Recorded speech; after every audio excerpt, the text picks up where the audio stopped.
मैं बात करूँ अगर एंटर्म एग्ज़ाम के पहले 1 महीने या फिर जब से कोर्सेज़ स्टार्ट होते हैं, तो एक दिन आपका कैसा दिखता है? How is your day look like? Next question था एक लोगों का, उनका कहना था कि डिसिप्लिन कैसे रहें? कितने घंटे आप पढ़ा करते थे? 1 वीक की बात करूँ तो।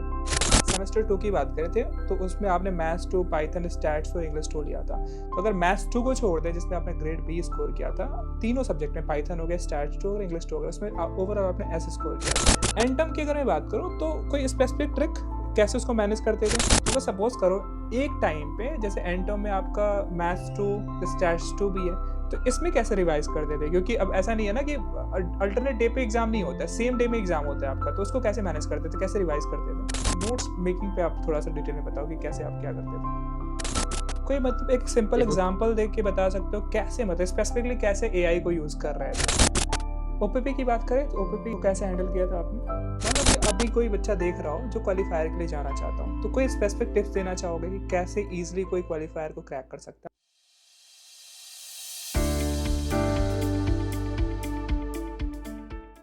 तो सबसे पहले दानिश, बिल्कुल। व्यूज कांग्रेस टू यू कि आपने एक अच्छा सीजीपीए स्कोर किया 9.63। ठीक है, तो इस सेशन में हम क्या डिस्कस करेंगे, पहले वो बात कर लेते हैं और व्यूअर्स को क्या मिलने वाला है।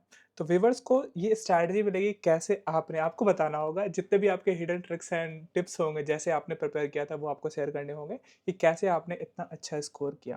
तो सबसे पहले स्टार्ट करते हैं, पहले अपना एक शॉर्ट इंट्रोडक्शन दे दो कि आप मतलब व्यूअर्स आपको जान जाए कि आप हो कौन। तो स्टार्ट करो आप इंट्रोडक्शन से। हाँ, तो जैसे कि मेरा नाम दानिश आलम है और मैं अभी मई टर्म में आईआईटी एमबीए डिग्री जॉइन किया हूँ और इससे पहले मेरी स्कूलिंग जवाहर नवोदय विद्यालय से हुई है। कैसा मतलब एक्सपीरियंस कैसा रहा था नवोदय विद्यालय का? और कब से जॉइन किया था नवोदय विद्यालय को आपने?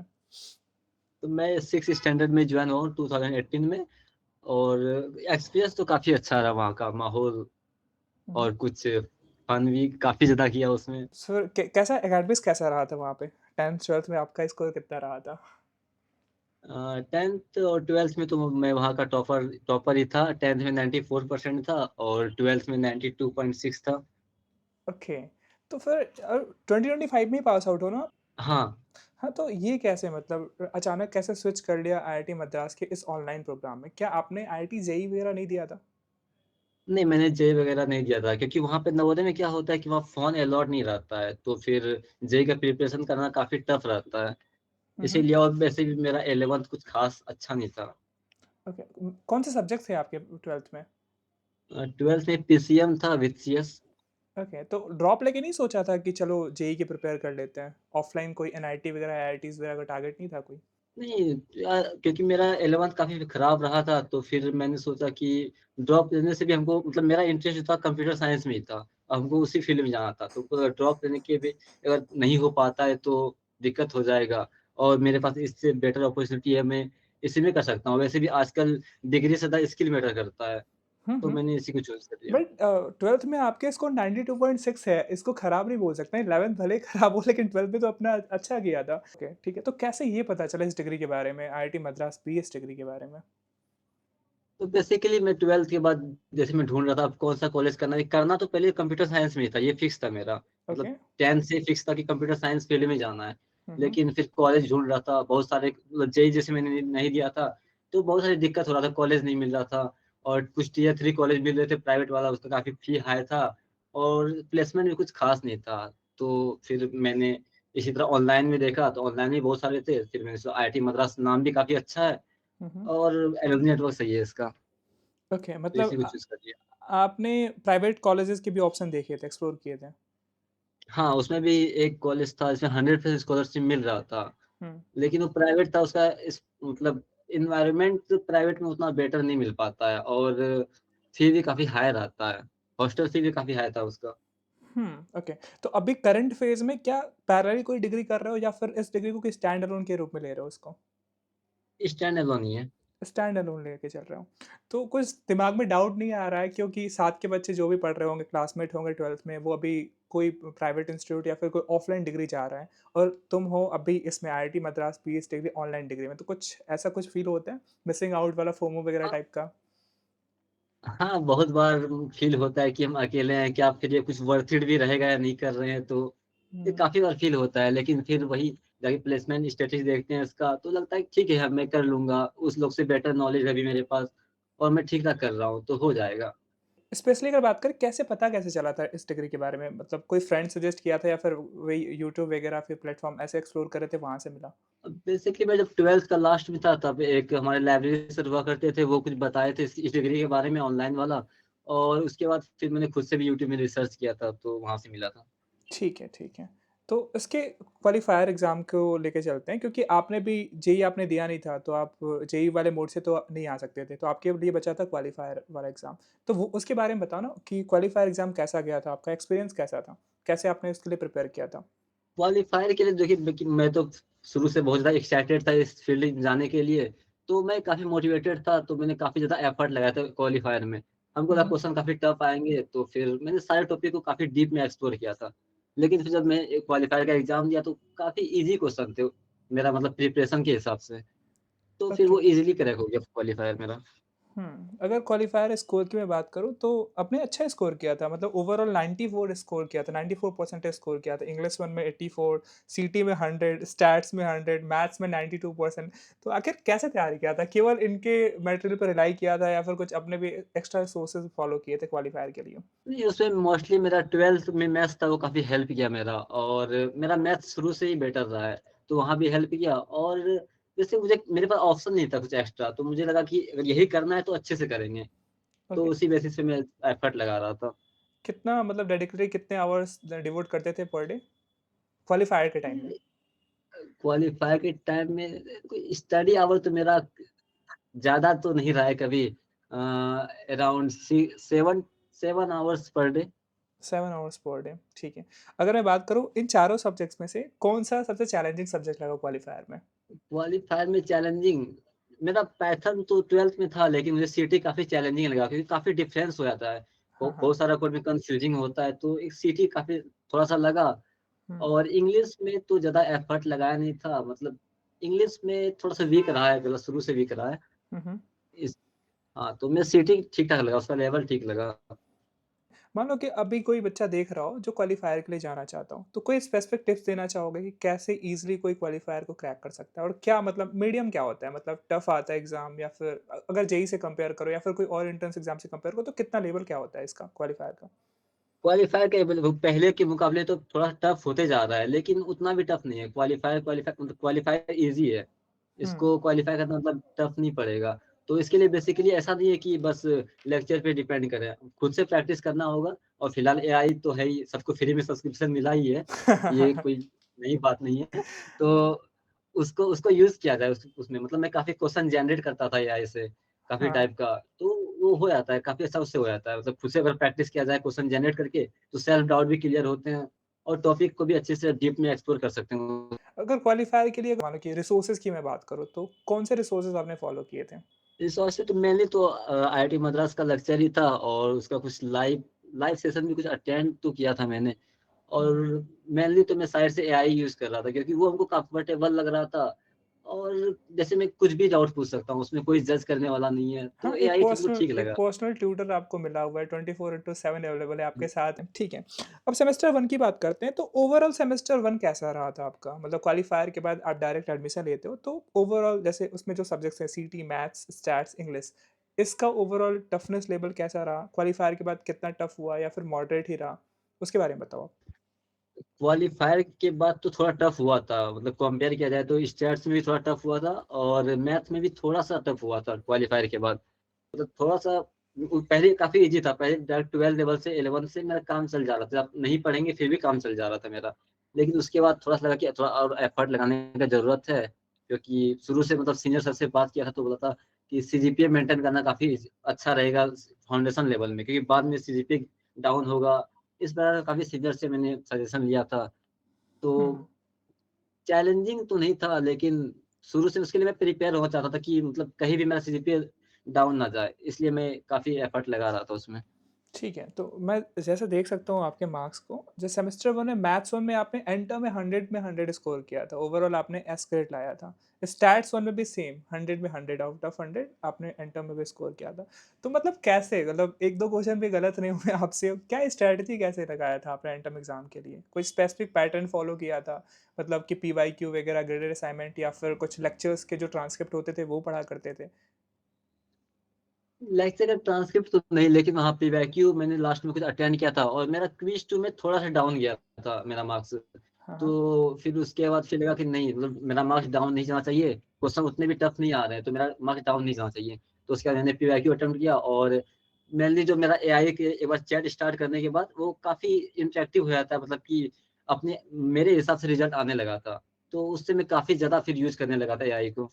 कोई मतलब एक सिंपल एक होत एग्जांपल दे के बता सकते हो कैसे, मतलब स्पेसिफिकली कैसे एआई को यूज़ कर रहे थे? जैसे लोग क्या होते हैं कि लोग ज़्यादातर क्वेश्चन का आंसर लेने में यूज़ करते हैं एआई का। आपका क्या डिफरेंट पैटर्न था एआई का यूज़ करने का? और स्पेसिफिक अगर मैं बात करूँ, चैट जीपीटी यूज़ कर रहे थे, क्लॉड यूज़ कर रहे थे, जेमिनी यूज़ कर रहे थे, क्या यूज़ कर रहे थे? स्टार्टिंग में तो मैं परप्लेक्सिटी यूज़ कर रहा था, फिर जेमिनी परप्लेक्सिटी। का तो बाद में इधर मिला।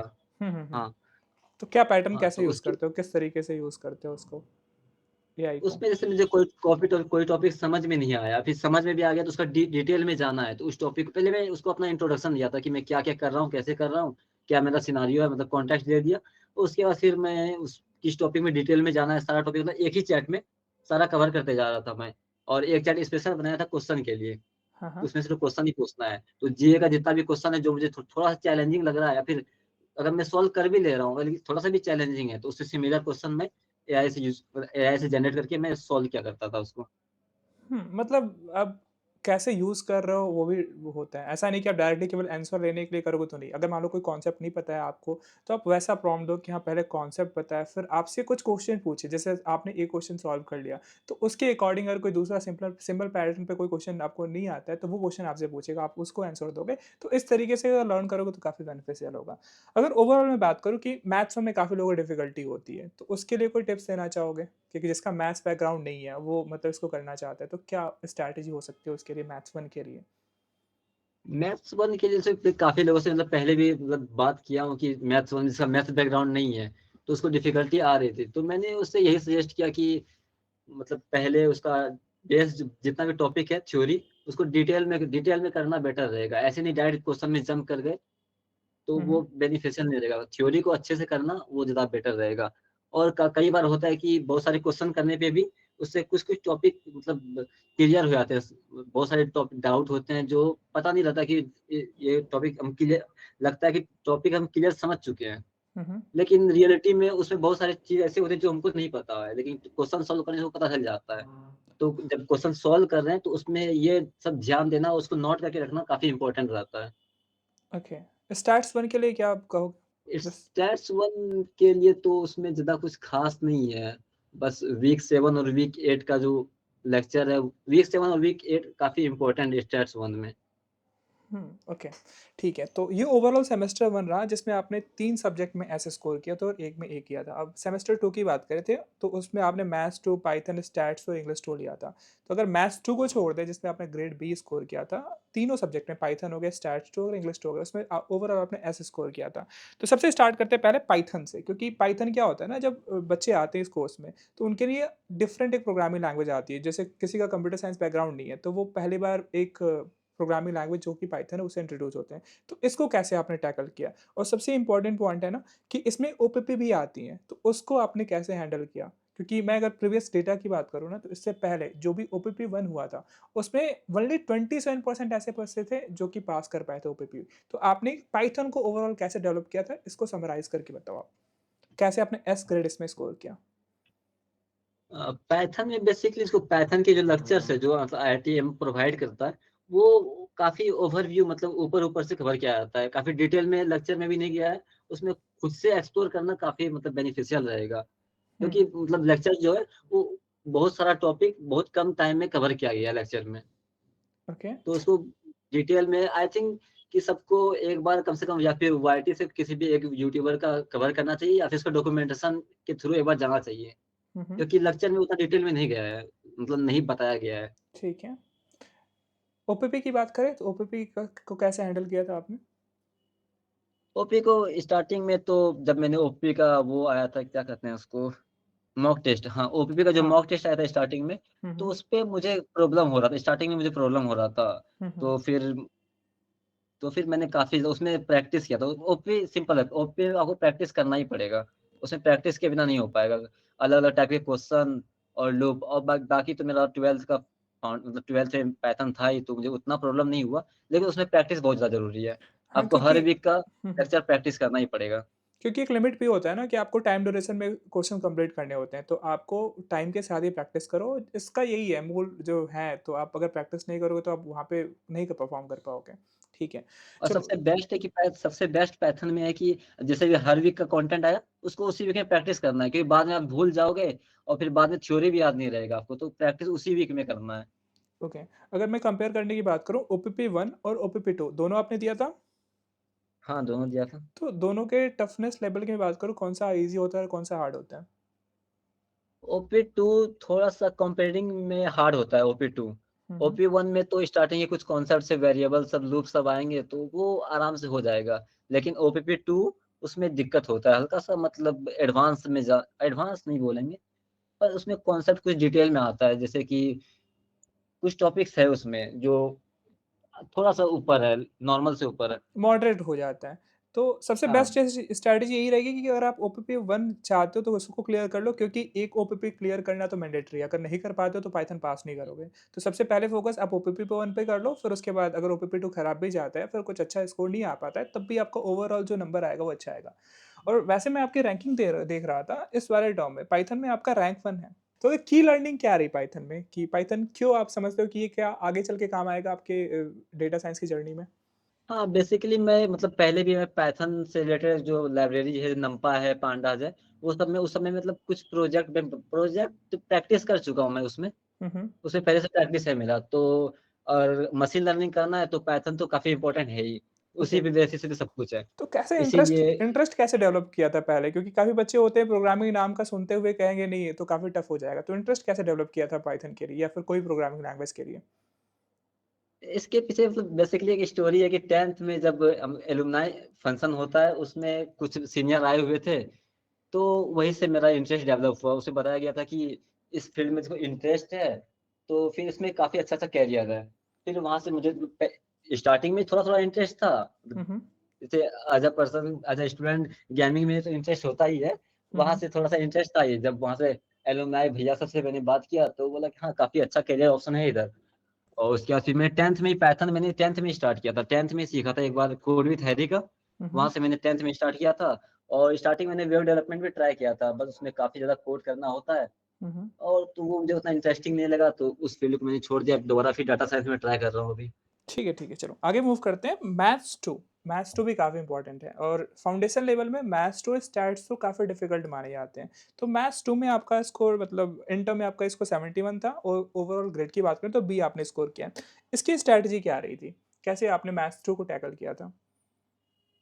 मैथ्स 2 और जैसे कि मैं क्विज़ 2 में मेरा मार्क्स काफ़ी डाउन रहा था। मतलब मैं हो गया था कि मतलब जिस तरह टर्म 1 हो गया है, सेमेस्टर 1 जिस तरह हो गया, उस तरह सेमेस्टर 2 भी हो जाएगा। उतना टफ नहीं पड़ेगा। हुँ, हुँ। लेकिन डिफ़िकल्टी लेवल की बात किया जाए तो काफ़ी डबल डिफ़िकल्ट है, इस सेमेस्टर 1 मैथ्स और 2 सेमेस्टर 2 में।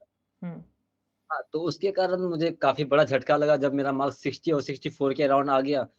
तो फिर मैंने उसके बाद फिर एफर्ट लगाना स्टार्ट किया, मतलब देखा मेरे लूपहोल कहाँ है। मेरे वीक 4 टू वीक 8 काफ़ी मतलब डाउन रहे, उसको मुझे दोबारा लगभग करना पड़ गया। उसमें काफ़ी ज़्यादा एफर्ट लगाना पड़ गया, क्योंकि हुँ। एक तक फर्स्ट टाइम मैंने उसे छोड़ दिया था तो।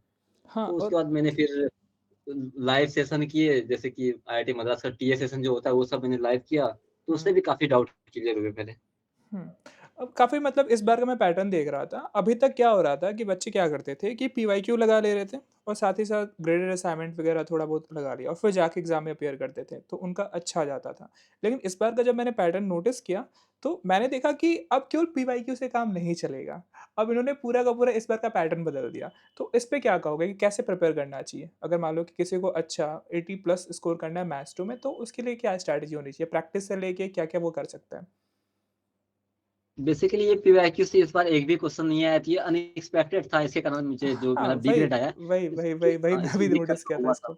हुँ, तो जैसे मैं पहला तो पीवाईक्यू जैसे मैंने मॉक अटेम्प्ट किया था, उसमें मेरा मैथ में भी 88-90 पहुँच जा रहा था। हाँ, लेकिन जब नहीं पहुँचा फिर मैंने पीवाईक्यू जैसे मैंने एग्ज़ाम कंप्लीट होने के बाद, फिर मैंने देखा कि क्वेश्चन कहाँ से आ रहे हैं, सब कुछ मैंने देखा। मतलब क्वेश्चन थ्योरी पार्ट ज़्यादा आ रहे हैं, मतलब थ्योरी क्लियर होना चाहिए, बेस हुँ। जिसको कहते हैं।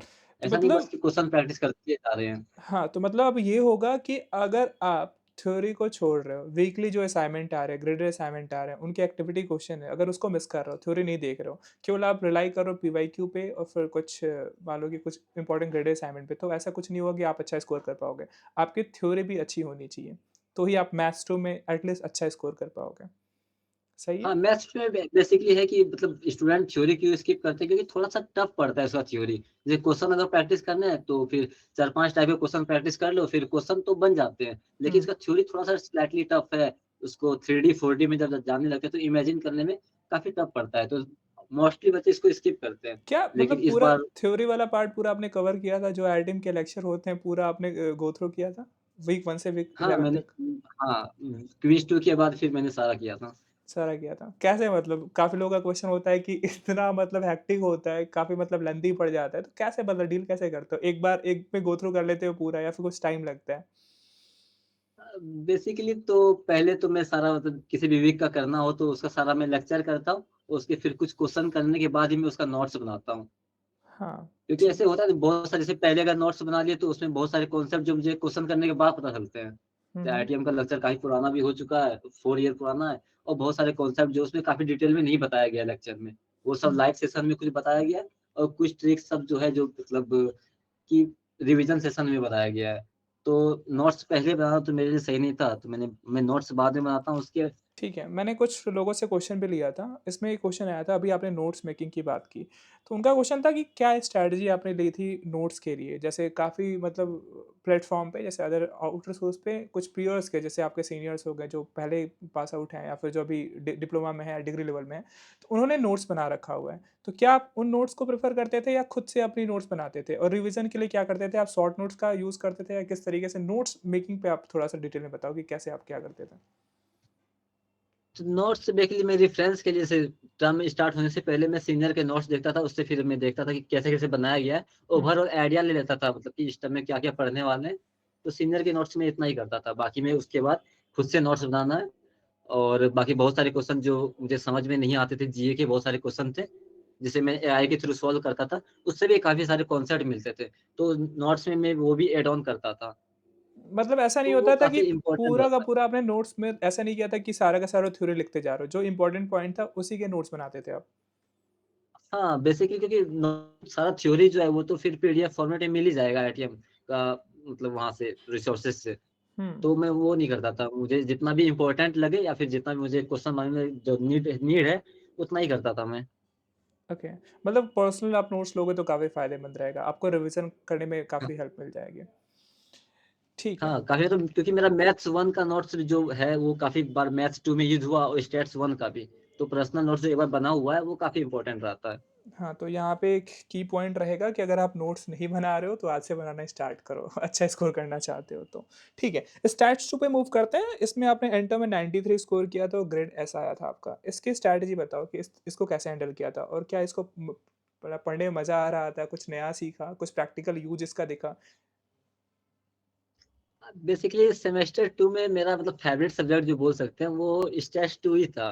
ओके। क्योंकि उसमें एंड्रयू सर जो लास्ट में जो एस्टिमेशन वाला स्टार्ट मतलब पढ़ाना स्टार्ट किए थे, वो काफ़ी अच्छा लगा था मुझे कि हुँ, बस मॉडल को प्रेडिक्ट करना है और वैसे फ़ील भी आ रहा था कि कुछ कुछ कर रहे हैं, मतलब कुछ प्रेडिक्ट कर रहे हैं, रियल लाइफ़ सिनेरियो पे हम कुछ काम कर रहे हैं। ओके। तो काफ़ी प्रैक्टिकल लगा था वो वाला, हुँ, तो वहाँ से हो गया। मतलब प्रैक्टिकल लेके एज़्यूम करके उसको देखा जाए तो वो काफ़ी अच्छा रहता है स्टेट्स 2, इंटरेस्टिंग लगेगा ओके, अगर आप और फिर इंटरेस्ट जब डेवलप कर इंटरेस्ट लेते हो तो फिर आगे अच्छा हो जाएगा, तो मतलब फिर अच्छा स्कोर कर हाँ, पाओगे। फिर हो जाएगा। ठीक है, इसके लिए कोई टिप्स एंड ट्रिक कैसे कोई अच्छा स्कोर कर सकता है? इसके लिए तो बेसिकली किसी भी टॉपिक में डाउट आए तो फिर वही उसको जाने मत दो। मतलब कि ऐसा नहीं कि किसी टॉपिक में डाउट आ रहा है तो उसको छोड़ देते हैं। स्टेप्स में ऐसा नहीं है, उसको देख ही लो क्योंकि बाद में फिर वो कनेक्टेड है। स्टेप्स का सारा भी टॉपिक आपस में कनेक्टेड है। तो डाउट आ रहा है तो उसको पहले क्लियर ही कर लो क्योंकि छोड़ने पे फिर दिक्कत हो जाएगा।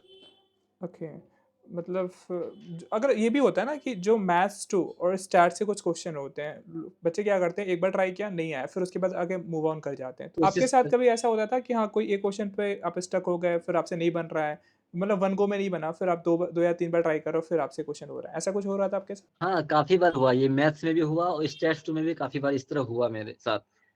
तो मैं मतलब स्टार्टिंग अगर 2-3 बार बनाने पे भी नहीं बन रहा है, तो उसको मैं नोट कर लेता था उस क्वेश्चन को नोटबुक में और फिर उसको रख देता था। ऐसा कि नहीं कि उसको छोड़ ही देना है। रख लेता था कि बाद में कुछ कॉन्सेप्ट पता चलेगा तो उसको फिर कनेक्ट करके उसको सॉल्व करना है। इस बार काफ़ी बार काम भी आया है, सॉल्व हो भी जाता है।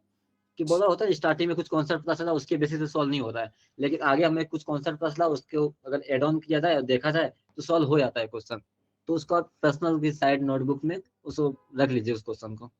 मतलब मल्टीपल अटेम्प्ट्स आपको लगेंगे, ऐसा नहीं कि हर चीज़ एक बार में ही हो जाएगा, आपको 2 या 3 बार भी कोशिश करना पड़ेगा तब जाके क्वेश्चन बन सकते हैं। ठीक है, आगे चलते हैं। नेक्स्ट पार्ट जो है रिसोर्सेज़ के बारे में कि मतलब क्या आपने रिसोर्सेज़ फ़ॉलो किए थे पीवाईक्यू वगैरह के लिए या फिर ग्रेडेड असाइनमेंट के लिए? क्या आप आईआईटी मद्रास पे सोली डिपेंड करते थे या फिर कुछ और एक्सटर्नल प्लेटफ़ॉर्म भी यूज़ किया करते थे? जैसे अगर कोई पर्टिकुलर सोर्स हो गया जैसे लाइव लेक्चर्स वगैरह हो गए, टीए वगैरह का हो गया या फिर कुछ आपने भी कुछ उनका भी होता है ना, आईआईटी मद्रास भी रन करती है, पर्सनल गाइडेंस मिल सकता है, तो इस तरीके के कुछ आपने रिसोर्सेज़ फ़ॉलो किए थे? मेनली तो आईआईटी मद्रास का लेक्चर ही था और बाकी साइड में एक क्विज स्पेस जहाँ प्रैक्टिस के लिए हुँ, हुँ। क्विज स्पेस काफ़ी था मतलब पीवाईक्यू प्रैक्टिस के लिए, वो काफ़ी सही है। मैं मतलब इंटरैक्टिव है और एक रिवीजन सेशन जो आता था वो काफ़ी बेनिफिशियल रहा last time revision session. Okay. जो होता है 4 वीक का एंड टर्म रिवीजन सेशन, वो काफ़ी बेनिफिशियल रहा मेरे केस में, क्योंकि हुँ, काफ़ी कुछ मैं भूल चुका था और काफ़ी कुछ याद नहीं आ रहा था, तो वो लास्ट टाइम बूस्टर काफ़ी इम्पोर्टेंट रहा। तो बेसिकली मैं ये कहना चाहूँगा Python lecture sorry Python lecture नहीं, IITM lectures, TA session and some personal research, कुछ ठी डॉक्यूमेंटेशन पढ़ लिए, कुछ आर्टिकल पढ़ लिए या फिर कोई भी अगर किसी स्पेसिफिक टॉपिक में डाउट है तो वाईटी का कोई भी शॉर्ट 3 या 4 मिनट का वीडियो देख लीजिए, वो काफ़ी अच्छा रहता है। ठीक है। अब चलते हैं असाइनमेंट और जो एग्ज़ाम क्विज़ेज़ होते हैं उनके बारे में डिस्कस करते हैं। इसमें हमने देखा ग्रेडेड असाइनमेंट, इसमें अभी कुछ चेंजेस भी किए गए। जैसे पहले क्या होता था कि ग्रेडेड असाइनमेंट के कुछ आपके 10 नंबर मिलते थे, 0.1% उसका ऐड होता था, ठीक है? अभी इन्होंने चेंज करके पूरा ओवरऑल फाउंडेशन में इसको 0 कर दिया है कि आपको डायरेक्टली इसके नंबर्स नहीं जुड़ने वाले हैं, लेकिन अब एग्ज़ाम में क्वेश्चन आएँगे 10 नंबर के। तो अभी ये बताओ कि ग्रेडेड असाइनमेंट आप कैसे किया करते थे? क्योंकि अभी जो पैटर्न चलता है, मैं काफ़ी बच्चों से इंटरैक्ट करता हूँ, वो बोलते हैं कि ग्रेडेड असाइनमेंट कहीं और थर्ड पार्टी सोर्स से उन्होंने उसका आंसर लिया, उसको कॉपी पेस्ट कर दिया। आपका क्या स्ट्रैटेजी था? क्या आप ग्रेडेड असाइनमेंट खुद से सॉल्व करते थे और क्या आप सजेस्ट करोगे? कितना इंपॉर्टेंस ग्रेडेड असाइनमेंट सजेस्ट का है? तो सजेस्ट तो यही करूँगा कि खुद से सॉल्व किया जाए और फिर जो समझ नहीं आ रहा है, उस क्वेश्चन को डिटेल में देखा जाए। हाँ। लेकिन बहुत काफ़ी वीक में मैंने भी चीटिंग मतलब एक्सटर्नल सोर्स से मैंने सॉल्व किया है, मतलब लास्ट ओके। टाइम में डेडलाइन जब नज़दीक हो, तो हाँ, हाँ। मैंने भी यूज़ किया है वो। Okay, okay. तो अभी जो रीसेंट चेंजेज़ हुए हैं, उसके बारे में क्या कहोगे? अच्छा चेंज है या फिर किस तरीके से आप देखते हो इस चेंजेज़ को, जो 0 कर दिया गया है पूरा का पूरा ग्रेडेड असाइनमेंट के स्कोर को? वो काफ़ी अच्छा है क्योंकि मोस्ट ऑफ द स्टूडेंट वो एक्सटर्नल सोर्स से इसको सॉल्व करते थे, मतलब खुद से कोई नहीं करता था। इस डर से भी ये गलत हो जाएगा और बहुत कोई मतलब आलस के कारण भी कि अगर मिल ही जा रहा है तो फिर क्यों खुद से सॉल्व करना। तो ये हाँ। अच्छा चेंज ही है। अच्छा चेंज है, हाँ। मैं भी देखता हूँ कि अच्छा चेंज है क्योंकि एटलीस्ट उन्होंने वो मार्किंग रखा हुआ है कि आपको मतलब अटेम्प्ट तो करना ही है, उसका 40% तो लिया ही जाएगा। मतलब ओवरऑल जो आना चाहिए जो 7 वीक में, तभी आप एंड टर्म के लिए एलिजिबल हो सकते हो या फिर क्विज़ेज़ दे सकते हो।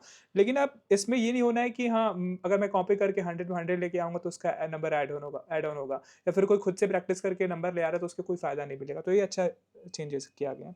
अब बात करते हैं क्विज़ हाँ, में। तो अब हाँ, हाँ, बताओ? हाँ, आपको इसमें ख़ास बात है वो डरेगा नहीं। पिछली बार क्या होता था कि अगर खुद से अटेम्प्ट कर रहे हैं तो अगर कुछ नंबर मेरे कम आ जैसे 100 में 80 आ जा रहे हैं, हुँ, तो हुँ। लास्ट में मेरा ग्रेडेड असाइनमेंट का जो मार्क्स ऐड ऑन होगा, उसमें इम्पैक्ट पड़ेगा। इसलिए हाँ, भी बहुत कोई क्वालिटी से मतलब कॉपी कर लेता था वो आंसर सब उसका। अब उसको कोई ओपन होके फ्री होके प्रैक्टिस कर सकता है जीए से। ठीक है, ठीक ये है। बेटर है। अब एक-एक मतलब क्विज़ेज़ की बात करें, क्विज़ 1, क्विज़ 2 और एंड टर्म। इसको मतलब इंडिविजुअली को कैसे आपने टैकल किया था? क्विज़ 1 पे क्या ज़्यादा टाइम डिवोट करते थे या एंड टर्म के टाइम पे आप ज़्यादा टाइम डिवोट करते थे? मतलब ओवरऑल स्ट्रक्चर की बात करें तो कैसे आपने प्रिपेयर किया था, तीनों एग्ज़ाम के लिए?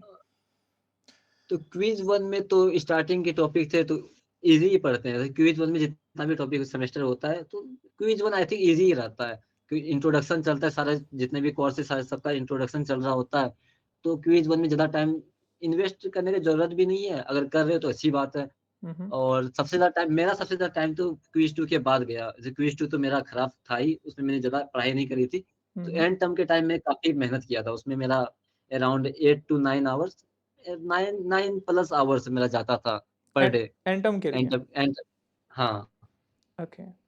काफ़ी बच्चे ऐसे भी करते हैं ना कि क्विज़ 1 दे दिया, क्विज़ 2 ऑप्शनल लेके चलते हैं, क्विज़ 2 देते भी नहीं है और फिर एंड टर्म के टाइम पे वो 2-4 दिन पहले तैयारी स्टार्ट करते हैं। क्या ये राइट अप्रोच होगा? क्या ऐसे भी अच्छा स्कोर किया जा सकता है?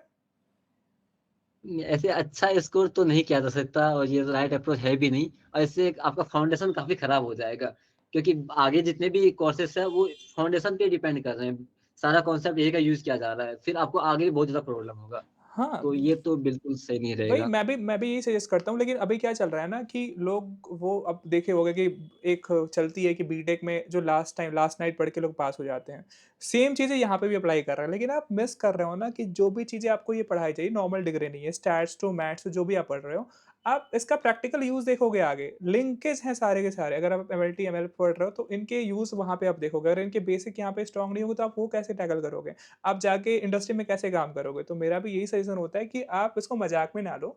डे 1 से स्टार्ट करो प्रिपेयर करना और कॉन्सेप्ट सीखो और उसका मतलब प्रैक्टिकल यूज़ देखो, ठीक है। एंड टर्म की अगर मैं बात करूँ तो कोई स्पेसिफिक ट्रिक कैसे उसको मैनेज करते थे?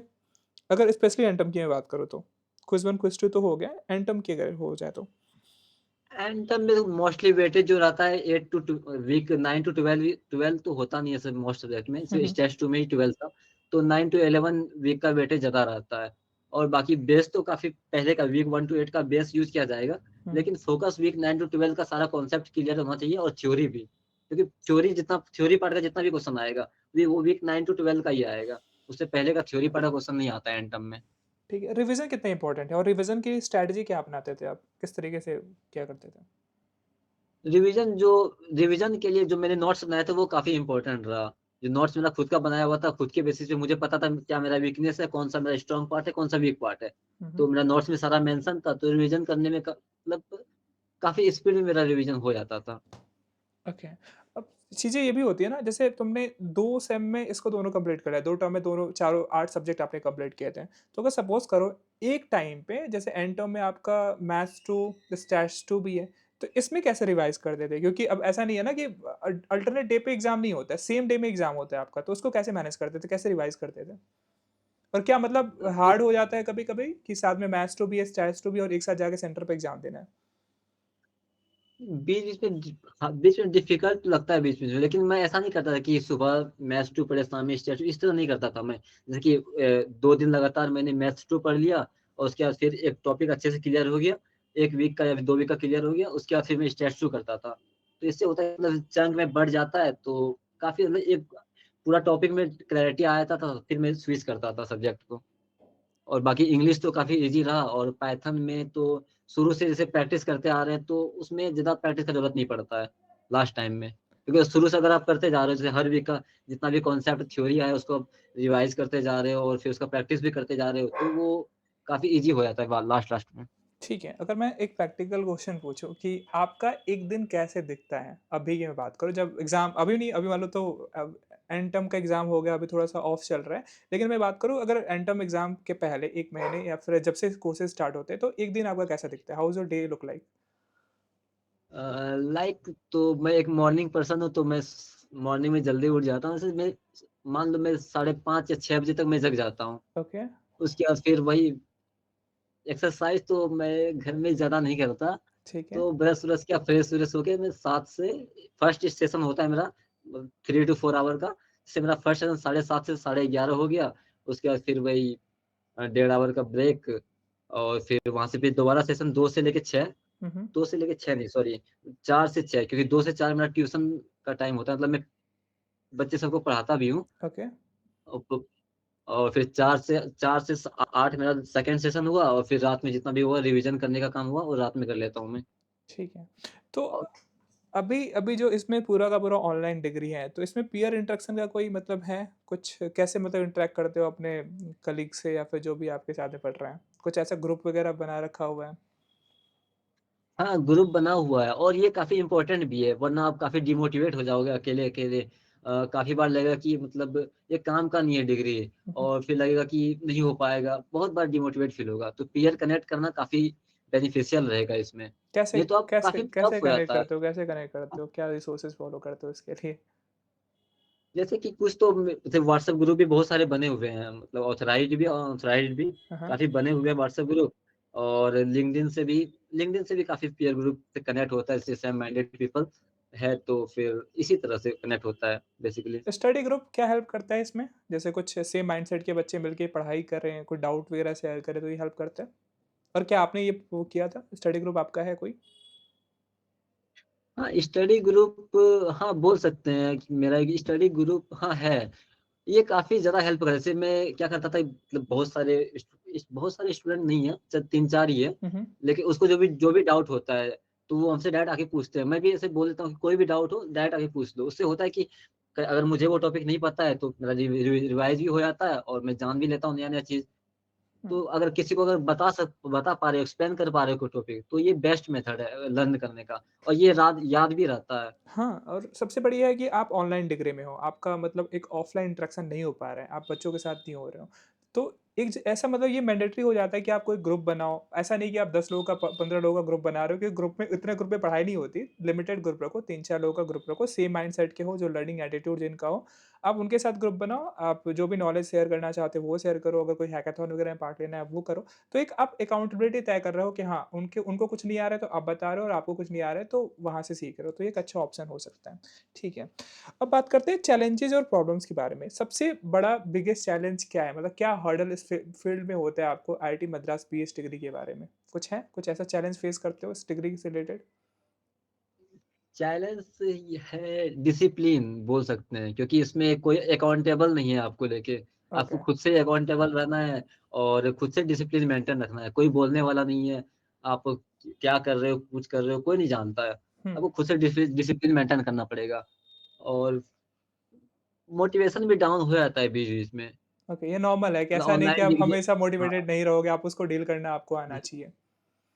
हाँ, मोटिवेशन डाउन हो जाता है। इसलिए पीयर ग्रुप काफ़ी इम्पोर्टेंट रहता है। जैसे कि आप अगर डिमोटिवेट हो, तो कोई आपका फ्रेंड है, वो आपको मोटिवेट कर देगा कि ऐसा कुछ नहीं है, इसमें भी अपॉर्च्युनिटी है और साथ में कर लेंगे, सब कोई कर रहा है, हो जाएगा। ओके। तो पीयर ग्रुप इम्पोर्टेंट रहता है इसमें फ्रेंड सब। ओके, अगर मान लो कि कभी जाते हो बाहर, कहीं सोशल गैदरिंग में गए, कोई रिलेटिव्स कोई आया, कोई आपसे पूछता है डिग्री के बारे में, तो क्या मतलब उनका कैसा वो रिएक्शन होता है इस डिग्री को सुन के? नॉर्मल है या फिर कुछ किस तरीके से रिएक्शन मिलते हैं आपको? उसका बताओ, उसको बताना चाहो बता सकते हो आप। स्टार्टिंग में जैसे कि अगर बता रहा हूँ कि मैं अगर आईआईटी मद्रास से अगर मैं बीएस कर रहा हूँ, तो स्टार्टिंग में तो आईआईटी मद्रास से कर रहा है मतलब काफ़ी होता है हाइप बन जाता है, लेकिन फिर अगर उसको बता दो कि फिर जेईई के थ्रू नहीं गया हूँ मैं, ऑनलाइन डिग्री है, तो फिर एक अजब टाइप का एक शक की निगाह से देखते हैं कि ये क्या कर रहा है? ये तो कोई स्कैम कर रहा है या फिर कुछ कर रहा है। तो एक्सप्लेन करना काफ़ी टफ रहता है ये कि मैं क्या कर रहा हूँ। ठीक है, तो 1 साल आपका होने वाला है, वैसे 1 साल नहीं मतलब कुछ टर्म में आपने कंप्लीट कर लिया, मतलब कि फाउंडेशन 1 कंप्लीट हो गया।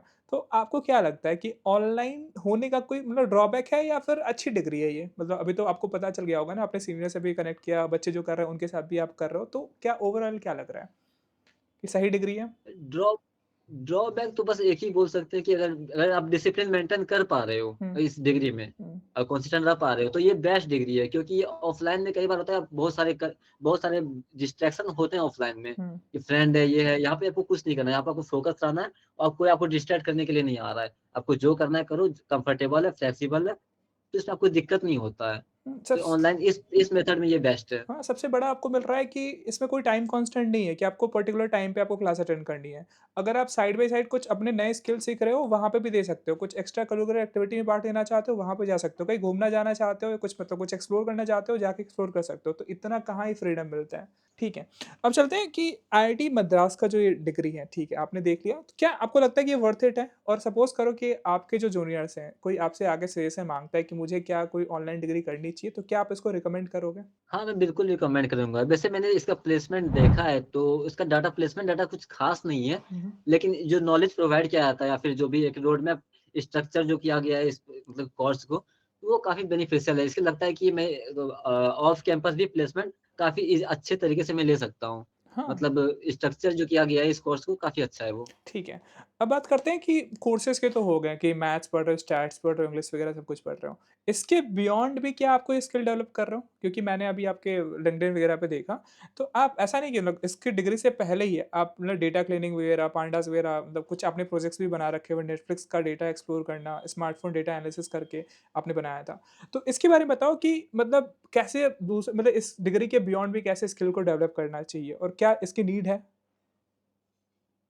हाँ, आई थिंक स्किल डेवलप करना चाहिए इस डिग्री के अलावा क्योंकि डिग्री तो सब बहुत कोई कर रहा है इसमें हुँ, और इसमें आपको प्रैक्टिकल स्किल स्टार्टिंग में उतना नहीं दिखेगा आपको जैसे कि अब डिप्लोमा लेवल में जाते हो तब आपको बहुत सारा चीज़ मिलेगा करने के लिए। अगर लेकिन आप पहले से अगर करके रखते हो तो आपको एक एडवांस मिल जाता है, एक एडवांस स्टेप आगे निकल जाते हो। जैसे कि मैं अभी भी कर रहा हूँ, जैसे मेरा सेमेस्टर ब्रेक चल रहा है 1 मंथ का, हुँ, हुँ। तो इसमें आई थिंक मेरा एमएल कंप्लीट हो जाएगा। तो फिर मेरा एक एडवांटेज बन के रहेगा, एक कॉन्सेप्ट मेरा क्लियर रहेगा और जब मैं फिर क्लासेस भी करूँगा एमएलएफ, एमएलपी या एमएलटी का, तो मुझे समझ में भी आएगा, मुझे डाउट नहीं रहेगा कि क्या पढ़ना है, कैसे पढ़ना है, सब मुझे क्लियर रहेगा, मैप बना हुआ है। तो एडवांस में करना चाहिए, ये अच्छा रहेगा अगर आप एडवांस में करते हैं तो। अगर मान लो कि कोई नया स्किल कोई सीखना चाहते हैं, तो कुछ प्लेटफ़ॉर्म रिकमेंड करोगे? कैसे वो नए कुछ स्किल सीख सकता है? बेसिकली एक चैनल फिलहाल तो उसको मैं देख रहा हूँ बहुत ही अंडररेटेड है, डाटा डिसेक्शन। हुँ, हुँ। पर 10 के अराउंड ही सब्सक्राइबर है, लेकिन वो एक्सप्लेन अच्छा करता है। जैसे ऐसा नहीं कि आप उसको मास्टर कर लोगे उससे पढ़ के, लेकिन नहीं, छोटे-छोटे वीडियोज़ ही है, लेकिन अच्छे से एक्सप्लेन किया गया है। एक टॉपिक को समराइज़ वर्ज़न में कैसे प्रेज़ेंट करना है, वो काफ़ी अच्छे तरीके से दिया गया है और हिंदी में अवेलेबल है, ठीक है। तो आपको दिक्कत नहीं होगा। और मान लो कि कुछ स्किल्स की मैं बात करूँ, तो कैसे कौन-से स्किल्स जो होंगे, जो फाउंडेशन वाले बच्चे को या फिर डिप्लोमा में जो एंटर कर रहा है, उनको एक्वायर कर लेना चाहिए? कुछ ऐसे कुछ स्किल्स के नाम बताना चाहो, वो बता सकते हो? तो स्टार्टिंग में तो सबसे पहले अगर आपको स्किल कोई अगर नहीं मिल रहा है, तो सबसे पहले आप सॉफ्ट स्किल में कम्युनिकेशन में देखो आप। जैसे कि बहुतों का प्रॉब्लम होता है इंग्लिश फ्लुएंसी, मेरा भी एक प्रॉब्लम है, हुँ, मैं हुँ। भी ये लर्न कर रहा हूँ वो। हुँ, हुँ। तो आप वो कर सकते हो और साइड बाय साइड अगर आपको पाइथन अगर आ रहा है, मतलब पाइथन अगर आप पहले से नहीं आता है, तो आप उसको ट्राई करो लर्न करने का साइड बाय साइड, ओके। वो अच्छा रहेगा। और अगर पाइथन अगर आता है, तो पाइथन के कुछ लाइब्रेरीज़ होते हैं जो एमएल में काम आएगा, नमपाय सब, या फिर आपको जिसमें भी इंटरेस्ट हो वेब डेवलपमेंट सब में, तो उसमें करते रहो क्योंकि आपके पास टाइम मिलता है, इस डिग्री में टाइम मिल जाएगा आपको। उतना भी ज़्यादा टाइम कंज़्यूम नहीं कर रहा है ये डिग्री। तो वो टाइम मिल जाएगा तो साइड बाय साइड करते रहो। ठीक है। आपने इस पूरे फाउंडेशन को 2 टर्म में कंप्लीट कर लिया, तो क्या इस वाले पाथ को आप दूसरों को भी रिकमेंड कर रहे हो जो स्टैंड अलोन की तरफ जा रहा है या फिर डुअल डिग्री लेके जा रहा है? क्या मतलब डुएबल होता है 2 टर्म में कंप्लीट करना इस फाउंडेशन को? डुएबल तो होता है लेकिन बीच में अगर आप मैथ्स टू स्टैटिस्टिक्स साथ में लिया था, तो बीच में एक हेक्टिक हुआ था। ये प्रॉब्लम क्रिएट करता है। अगर आपके पास टाइम है, इनफ है, तो आप 3 टर्म में करो इसको क्योंकि 2 टर्म में काफ़ी ज़्यादा प्रॉब्लम क्रिएट करता है। जैसे कि मेरा पाइथन बैकग्राउंड था, सीएस बैकग्राउंड था पहले, हुँ। तो मुझे उतना फ़ोकस नहीं करना पड़ा उसमें। अब मैथ्स बैकग्राउंड भी था, तो मुझे उतना प्रॉब्लम नहीं हुआ। लेकिन अगर कोई है जो जिसका मैथ्स बैकग्राउंड नहीं है, तो उसको उसके लिए बहुत ज़्यादा चैलेंजिंग हो जाएगा ये। तो ओके। 3 टर्म एटलीस्ट इसके लिए देना चाहिए। मतलब 1 ईयर में कंप्लीट कर सकते हो फाउंडेशन लेवल।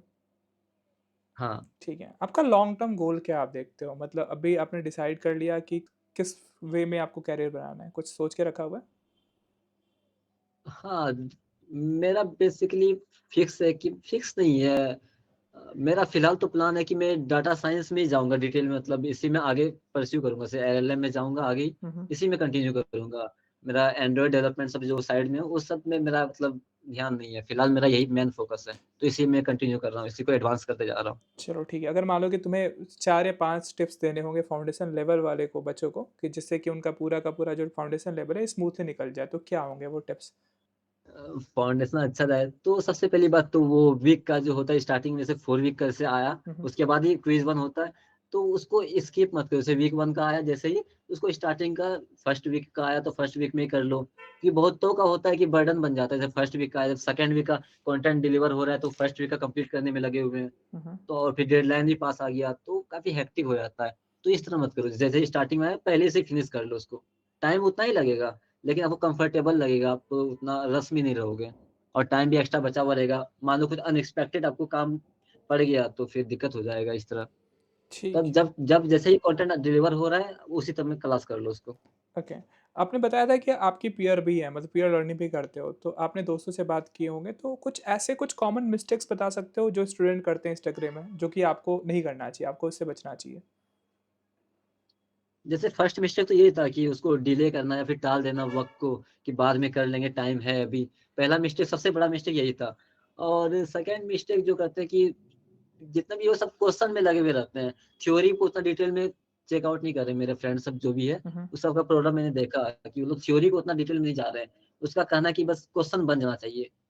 हाँ, बहुत सारे क्वेश्चन होते हैं जो मतलब बहुत सारे थ्योरी पार्ट होते हैं जिसके बेसिस पे क्वेश्चन नहीं होते हैं, लेकिन वो काफ़ी इंपॉर्टेंट रहते हैं। वो आपका बेस डेवलप करेंगे, कॉन्सेप्ट डेवलप करते हैं।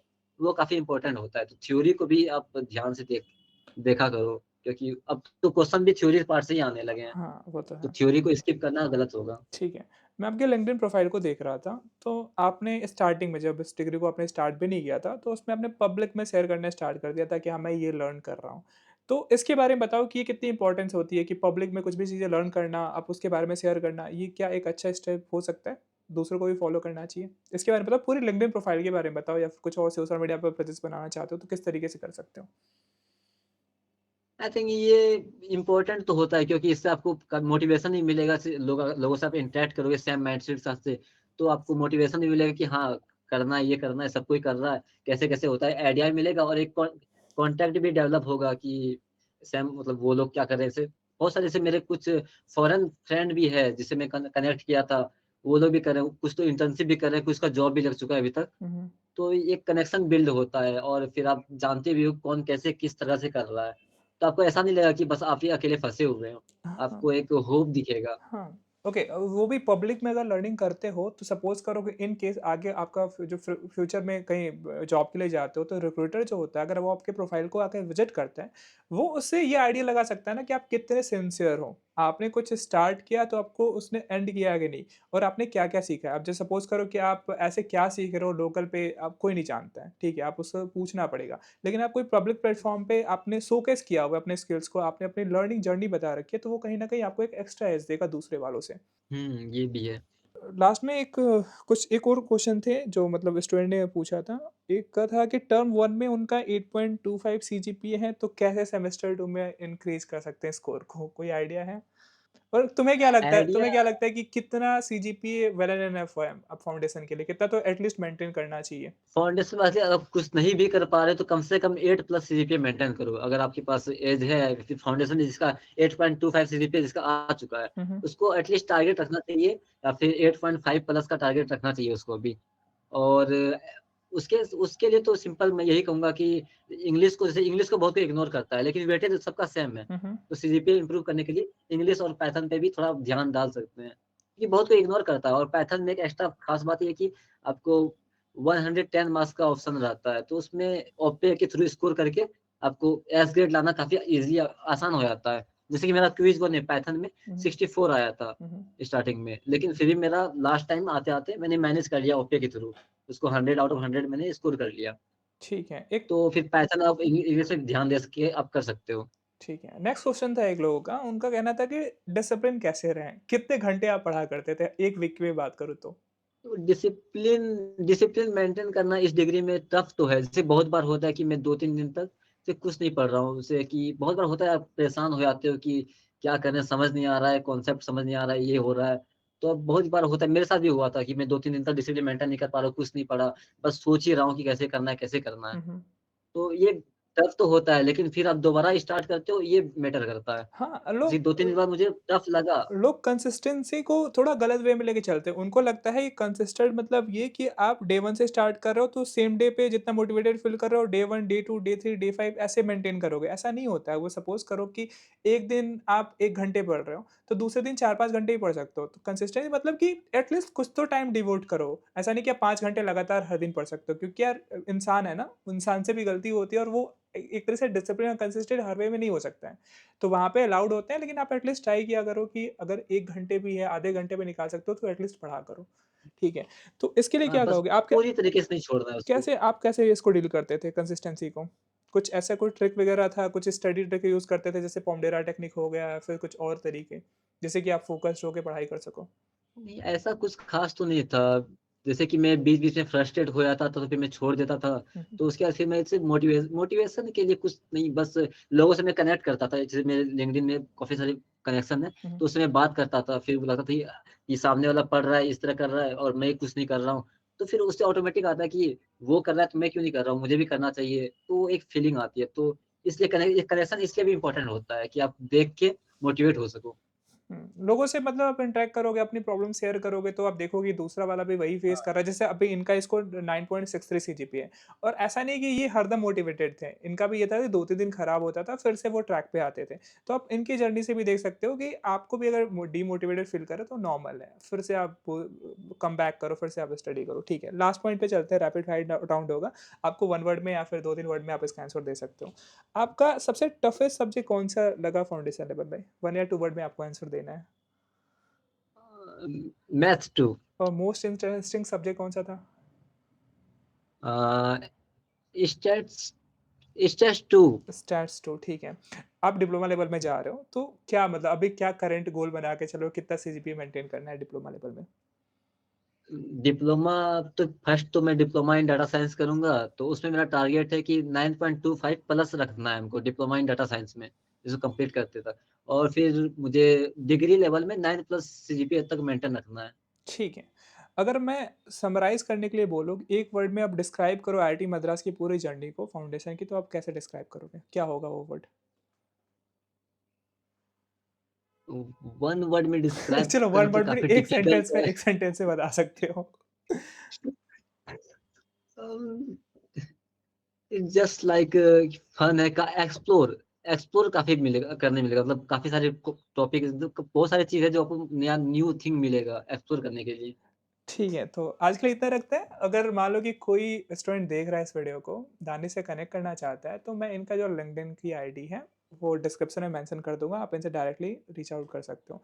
दानिश अगर कोई ऐसा कुछ पॉइंट मिस आउट हो रहा हो, जो आप बताना चाहते हो स्टूडेंट्स को, वो बता सकते हो? कुछ है, ऐसे हम लोग अभी मिस कर रहे आई हैं पूरे कन्वर्सेशन में? नहीं, आई थिंक सारा कवर हो ही गया है, कुछ ऐसा बचा नहीं है। Okay then best of luck diploma level के लिए, क्योंकि फाउंडेशन तो अभी स्टार्टिंग है, डिप्लोमा, बीएससी फिर बीएस काफ़ी एक लंबी जर्नी है, तो बेस्ट ऑफ लक कि आप अच्छे हर एक लेवल में अच्छा करें, ठीक है? Thank you so much for joining this session. Thank